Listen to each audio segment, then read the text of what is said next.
أعوذ بالله من الشيطان الرجيم. بسم الله الرحمن الرحيم. يمحق الله الربا ويربي الصدقات والله لا يحب كل كفار أثيم. سبحانك لا علم لنا إلا ما علمتنا إنك أنت العليم الحكيم. دا زمونږ درس نمبر دی 116 یوسل شپاړسم درېمه سپاره ده سوره بقره آیت نمبر 276 280 اوس په دې آیات کې د ربا د سود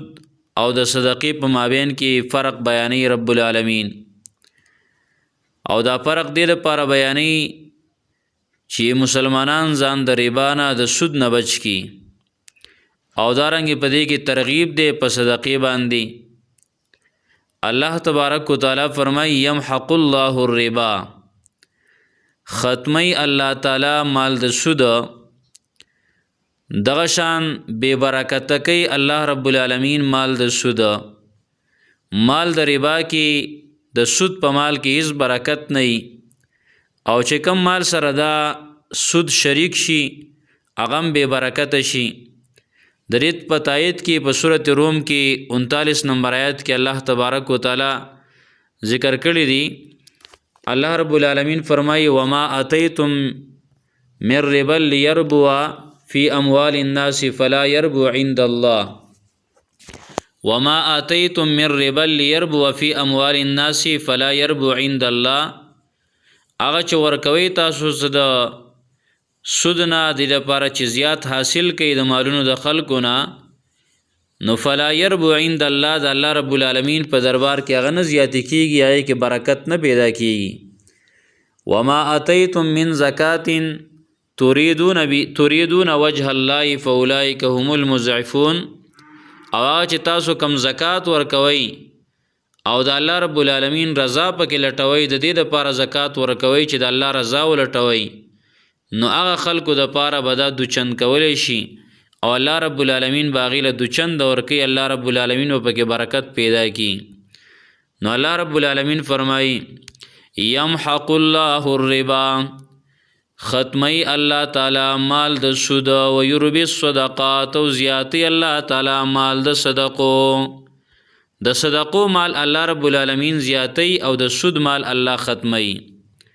لکه حدیث کې مرضی رسول الله صلی الله علیه وسلم فرمایي ما نقصت صدقه من مال،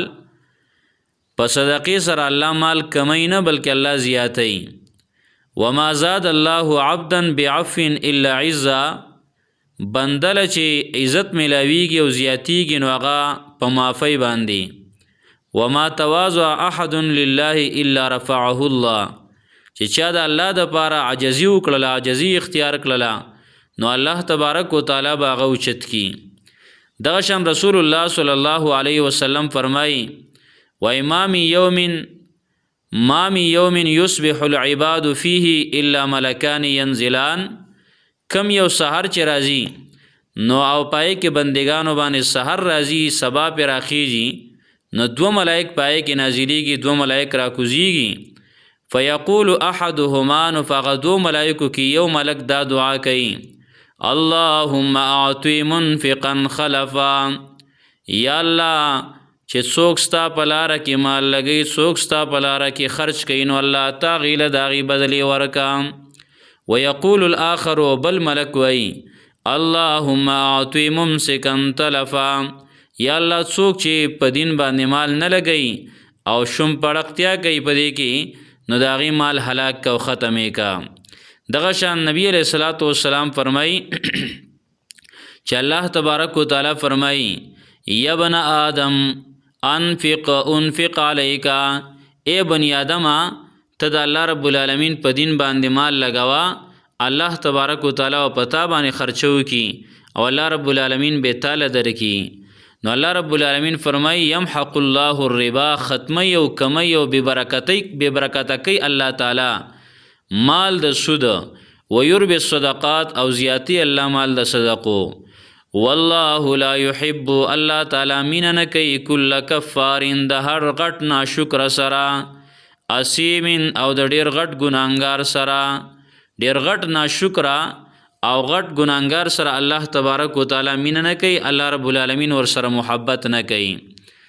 کفار الله تبارک وتعالى د ذکر کفار هغه څوک چې هغه ربا حلال غني سود حلال غني دینه مراد کفار نه مراد دی او اسیم هغه مسلمان چې دا سود کوي یعنی دا سود ته حلال نه وای خو سود دا کوي ګور نو چې کله یو انسان سود ته حلال وای ربا ته حلال وای هغه جایز غني هغه له دلایل ګوري نمونه ولا بدلی سود لا نو دا کفار دی غټ کافر دی او چې کله دی حرامي غني حلال ورته نه وای خو اسی کوي نو بیا غټ ګناهګار دی اسیم الله رب العالمین فرمایي چې الله مینه نه کوي د داسې غټ کافر سره او د ډیر غټ ګناهګار سره یمحق الله ختمی الله تعالی الربا مال د سود او یربی الصدقات او زیاتی الله مال د صدقو والله لا يحب الله تعالی مینه نه کوي کل کفار د هر غټ ناشکر سره اسیم او د ډیر غټ ګناهګار سره سبحان الله وبحمده سبحانك اللهم وبحمدك أشهد أن لا إله إلا أنت أستغفرك وأتوب إليك